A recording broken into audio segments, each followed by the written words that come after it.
Those that know must teach. African proverb.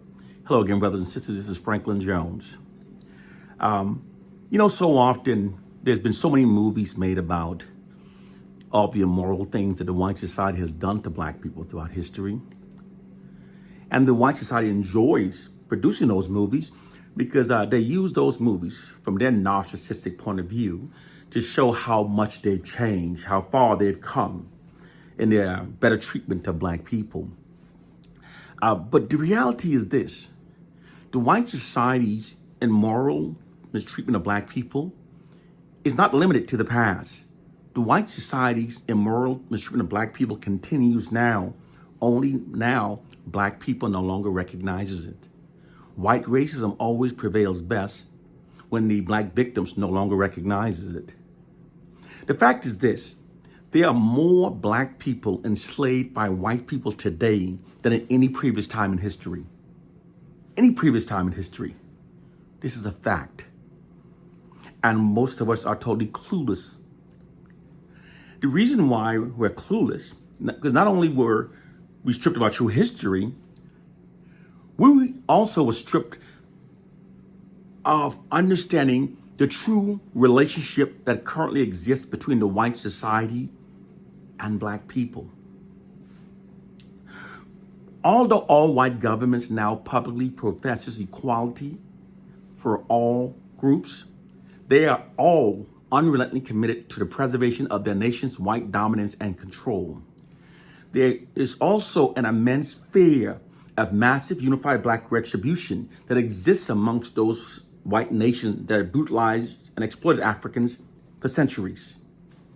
This unrelenting commitment to maintaining their white dominance and fear of massive black retribution resulted in the white society mentally enslaving millions of black people. They don't call it mentally enslaved as we do. They call the process socialized. Social science describe the process as when the dominant culture exploits their monopoly over information that's fed into the mind of the subordinate population to manipulate the subordinate population to think and behave in ways that are a benefit to the white society. The symptoms of our mental enslavement is glaring, but we've normalized it. We've normalized our symptoms that are evidence of our mental enslavement. For example, black people, more than any other race, we're the group that puts down our race the most. You will not hear Chinese, Asians putting down all Asians. You wouldn't hear Latins putting down all Asians. You may hear it there, but as a collective group, we hear it more among our communities. Black people this, black people this, black people that. We put ourselves down often. And it's too widespread to be coincidental. We also often defend whites while saying we are our own worst enemies. It's always by deliberate design when the oppressed starts thinking and behaving exactly as the oppressors wants them to. When this happens, it's because they've been socialized. We're unaware of what's happening around us. We're totally clueless, victims of it. There's a perception management system in place that's designed to keep our collective aggression shifted away from the white society and redirected against us. Another example, for example, when you always see Africa being negatively depicted all the time. Africa's a terrible place. We never see the beautiful cities in Africa in the mainstream media. We only see the poorest parts of Africa. You'll have a film crew that will fly to Africa on a jet, stay in a 5-star hotel, and then get in a vehicle and drive 5 hours to the poorest village and film that and show that to the world, to create a perception of Africa that is demoralizing to us. The reason why that's being done, hold on. Also, you notice you never see the ghettos of Europe. They don't show you ghettos of Europe, and they don't show you the beautiful cities of Africa. You only see the beautiful cities of Europe and terrible cities in the poorest parts of Africa. It's a perception management system that propagates white superiority. But here is what it's doing to all the Africans that have been displaced through slavery. When we keep seeing the deplorable depiction of Africa, It makes us ashamed of Africa. It makes us ashamed of our heritage, and it makes our allegiance toward the nations that we were enslaved and brought to greater. It makes us feel as if makes us feel grateful because it makes us perceive the enslavement of our ancestors as being more of a rescue mission. It makes us grateful to the white society. It makes us embarrassed of being Africans. By eroding our allegiance to Africa, eroding our pride, it makes us more compliant with the white dominance over our lives. Making us hate Africa makes us more compliant with white dominance. It makes us more forgiving of the enslavement of our ancestors. Our core problems is we don't recognize that there are propaganda in place that is being used to shape our minds to serve the white society. During the 1960s, African Americans, we were giving ourselves African names. We were wearing dashikis. We were wearing afros. We were saying black and proud, black is beautiful. We knew our worst enemies was the white society. Now today, we're calling ourselves niggas and bitches, bleaching our skins, wearing blonde weave, and insisting that we're our own worst enemies. The culture has fundamentally changed. A culture does not fundamentally change in an opposite direction by itself. This was achieved by an ideological subversion system that the white society deployed against black people. Ideological subversion is a system that uses misinformation and disinformation again at a targeted population to change their beliefs in ways that are against their own interests. This is what's been done to us. We must stop normalizing what has been done to us. We must wake up from our trance and realize what's happening to us. This program that we're under now is mental enslavement. This mental enslavement actually began in 1968. When the African Americans' unprecedented black protests grew through the 1960s, Lyndon Johnson hired the Kerner Commission to study the African American community, to find out what was the cause, what was the problem, and to develop recommendations.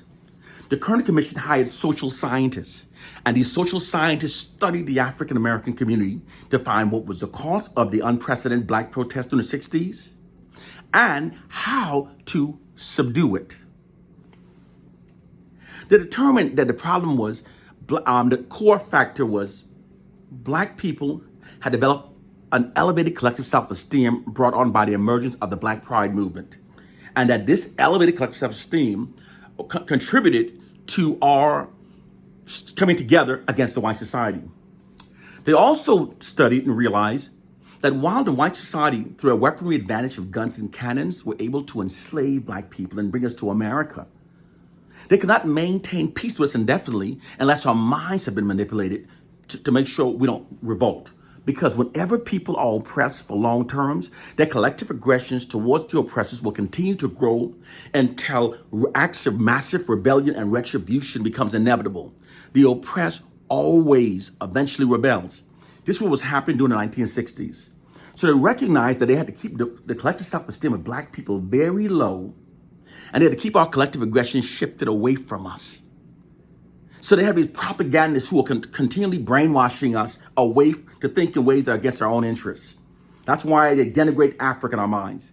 Then they condition us to call ourselves niggers through media social engineering. And they create this propaganda that doing so empowers us. We made it our own word. We did not. The white propagandists created the narrative that we made it our own word, but we were socially engineered through media social engineering. They condition us to call ourselves niggers because doing so, it separates us from our unified African culture and heritage. Once you separate the people from their culture, you're easier to make them into what you want them to be. So we start calling ourselves niggers. And they so denigrated the name of the image of Africa that literally we have millions of African Americans who'd rather be called a nigger than an African. This is all by design. This mindset that benefits the white society was created by the white society. And we must stop normalizing it. The way they socially engineered us to call ourselves niggers was they started making those black exploitation films. And when they started putting those movies, they started hiring actors to get on screen and act like buffoons, to act like black caricatures, call themselves niggers. We had never saw ourselves on the screen in leading roles as the heroes. So they brought these black people as heroes, sometimes fighting the establishment, but they call themselves niggers, bitches, and hoes. So in our youth, we went and started watching those movies, and we started adopting those characteristics, okay? Many people believe that the media reflects our reality, but it's more often we who imitate how we see ourselves in the media. People become those derogatory media depictions of themselves that they accept as being their reality. That's why those who control the people's media images are able to control their culture. The white society controls black people's media image, so they're able to steer our culture. They write our narrative, they control our media image. The white society controls everything we believe about ourselves. They literally control our interpretation of ourselves. So by creating a derogatory caricature of us, and we imitate those characters, they're able to negatively steer our culture. It started with the black exploitation films, but later on, it continued through rap industries. Remember when rap first started, it was about liberation. It was about liberation. Rap started elevating our self-esteem when it first came out. Rap started unifying us again. Rap started pointing our collective aggression toward the white society again.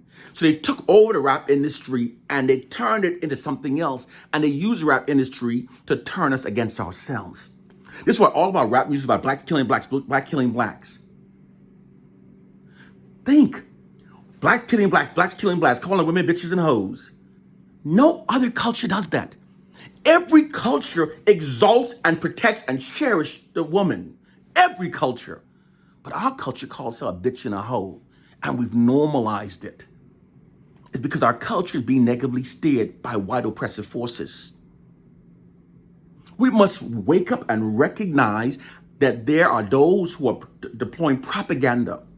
Throughout history, the oppressor's perceptions are never their own. They're always their perceptions that have been surely indoctrinated into their minds by their oppressors that benefits the oppressors without the oppressed even realizing it. Our culture is being negatively steered by white oppressive forces, and in doing so, they've created a prison for our minds. The tactic is called information warfare. The white society deploys information warfare against black people.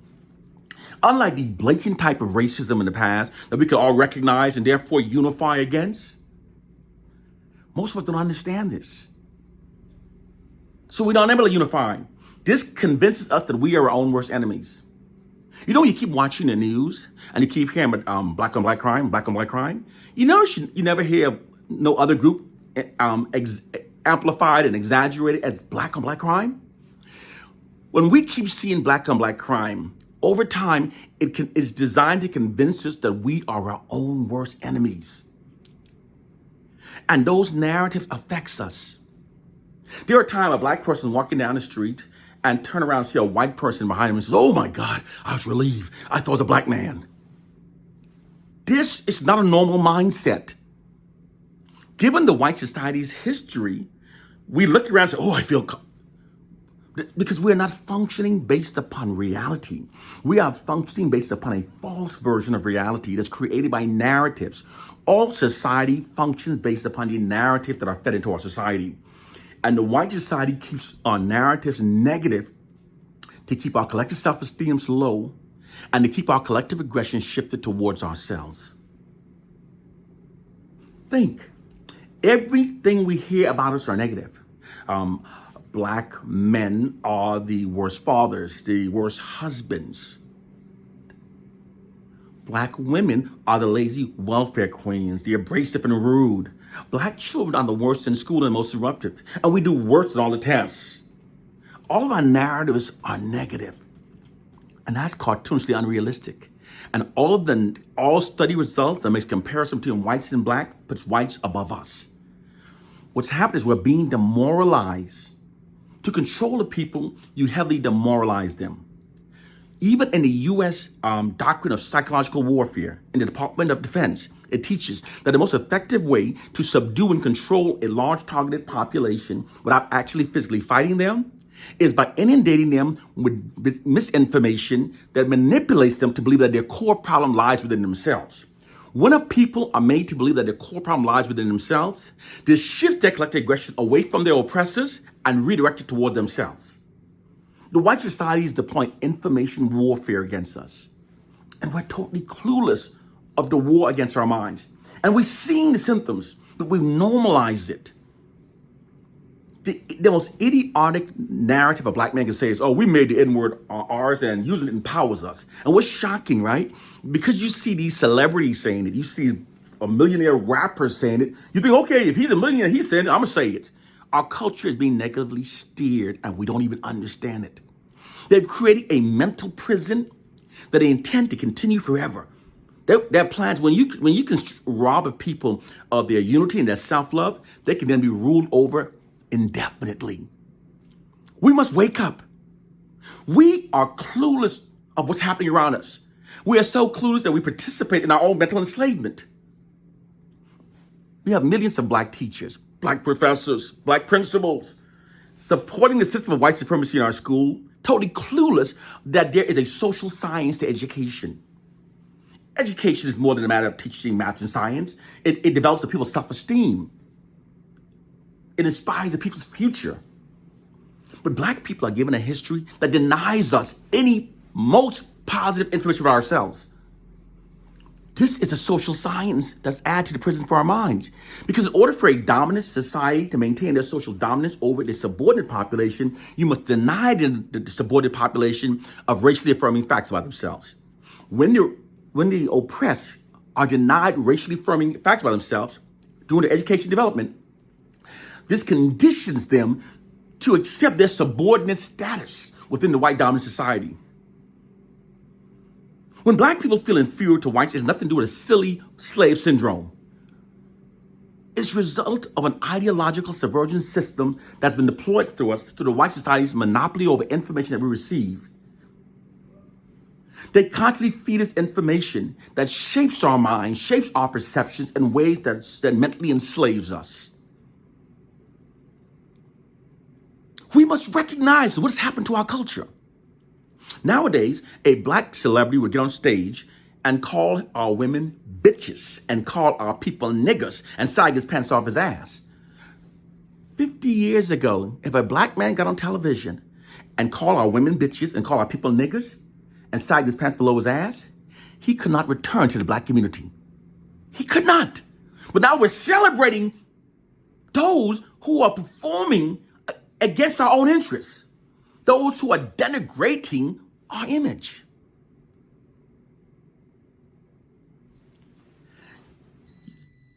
We must understand the propaganda campaigns that's been waged against us. For example, you know why black people are so criminalized in the media? You know why? In addition to making us believe that we are our own worst enemies, it also manufactures societal consent for our mistreatment.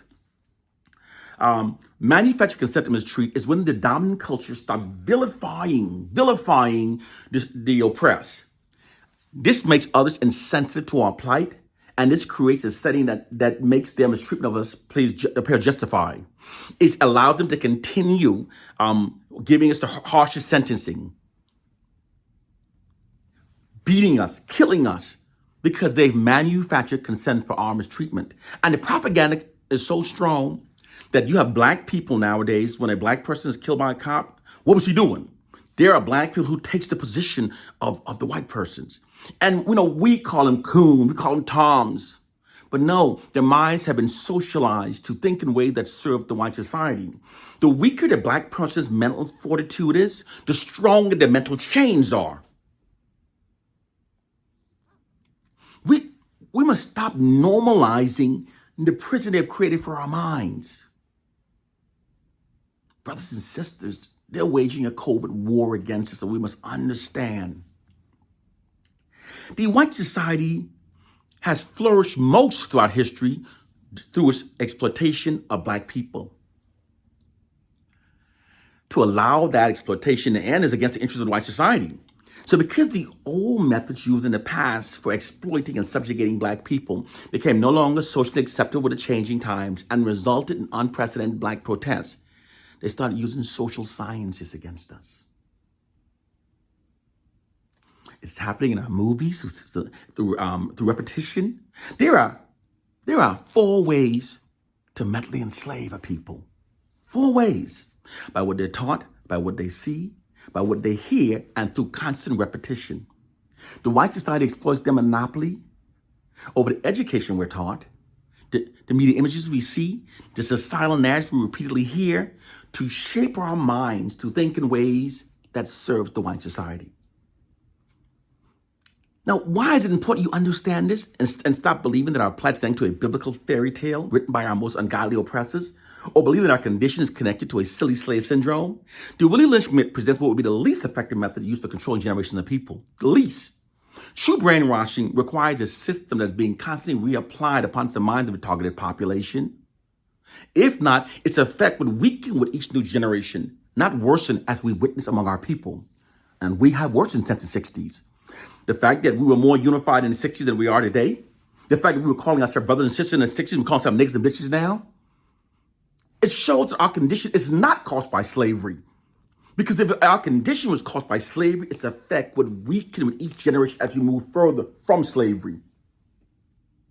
We must learn the truth, because if our understanding of our plight and condition remains flawed, then all of our remedies will also be flawed. The white society deployed an ideological subversion system against black people. It's an overt psychological warfare tactic that uses disinformation and misinformation against us to make us think and behave in ways that serve the white society. The human mind is like a computer. It's only efficient as the information being put into it. So the white society exploits their monopoly of information, and they condition us to think in ways that serve the white society. We don't understand this system. We have to understand there are social sciences that's being deployed against our minds, and they've created a system that they plan to carry well into the future. We must wake up, recognize what's happening, and develop counter strategies against the system. We are in a unique position because if we wake up now, we are in a position to free the minds of black people who aren't even born yet. If we end the system now. Brothers and sisters, you understand there is a war against our minds. It's happening to us when we're watching movies, when we're watching TVs. Because when you're watching films and movies, your mind is in what's called an alpha state. When you're in an alpha state, you're able to susceptible to information. It's not like when you're in a debate, you say, I disagree with this, or I disagree with that, or I agree with that. You're in an alpha state, so therefore they bring messages to you. Like, for example, and they all often package these messages in the movies we're watching. For example, when we watched the Black Panther, we knew that the movie was going to see by millions of black people. So what they did, they made the ideology of black liberation the villain. They even deliberately had the black man kill a black woman. So his entire embodiment of what should be liberation, we've been turned against. And there's a scene in the movie where the CIA shoots a jet, knocking down an aircraft that was taking weapons to Africans around the world. And when the white man shot that aircraft down, everybody cheered, cheering against their own interests. And the Black Panther too, the brown people and the black people had a common enemy, the colonizers. But rather than coming together to defend themselves against the colonizer, they made themselves the victims. That's because the white society controls the movies. The movies have to sit in a narrative that serves the white society. They use their monopoly over information to keep us thinking in ways that serve them. They keep us thinking in ways that keeps our collective aggression shifted away from the white society. And we must stop normalizing it. We are not niggers. We did not make the word nigger ours. The white man did. A Bible written by our most ungodliest enemies is disqualified from being the true words of God. Do you know how our ancestors became Christians? The Bible was brutally beaten into the blood-soaked minds of our ancestors by those who also raped them, castrated them, raped men, women, and children. These are the ones who introduced the Bible to our ancestors. These are facts. The early white Christians' conversion of black people had nothing to do with saving our souls. And this is a fact too, because the early white Christians believed that black people had no souls, and they believed that heaven was for whites only. In fact, the early white Christians believed that the thought of a black person going to heaven was as ridiculous as a dog going to heaven. These are facts. Facts matters. The true reason they converted black people into Christian was to indoctrinate the belief of a white God into the minds of our ancestors. This created an adoration towards whiteness, and this adoration is then transposed onto white people. When you are conditioned to believe that the highest entity in the universe is God and he's white. And you're taught, don't put your children above him. Don't put your spouse above him. Don't put your parents above him. He's all and he's white. This created adoration in our subconscious mind towards whites because whites are closer to God. They're using psychological warfare against us, and we've normalized it. And we fight against those who try to teach us the truth. We make enemies of those who try to wake us up. Black people, they've created a prison for our minds. And it's through their monopoly over information that's fed into our minds, they're turning us against ourselves. Think. It's unprecedented how many black people speak badly about ourselves. In fact, if you go into a room with 100 black people, you stand up on a stand, start talking about how you love black people, you love black people. There's gonna be someone in the audience who can't help it. Yeah, but it has some negative. Because our minds have been turned against ourselves as a means of preventing us from unifying against the white society. And long as they keep us believing less about ourselves, therefore keeping our self-esteem down and keeping our collective aggression turned against ourselves, they can rule over us forever. As long as they keep us believing that our core problem lies within ourselves, we'll never be able to come together against them. Because it gives us a reason to believe there's something inherently wrong with us. Black people, they're waging a war against us and they're kicking our ass. And many of us are so ignorant and so engulfed in this blinding that we participate in our own mental enslavement. One love and peace, brothers and sisters. Please wake up and free your minds.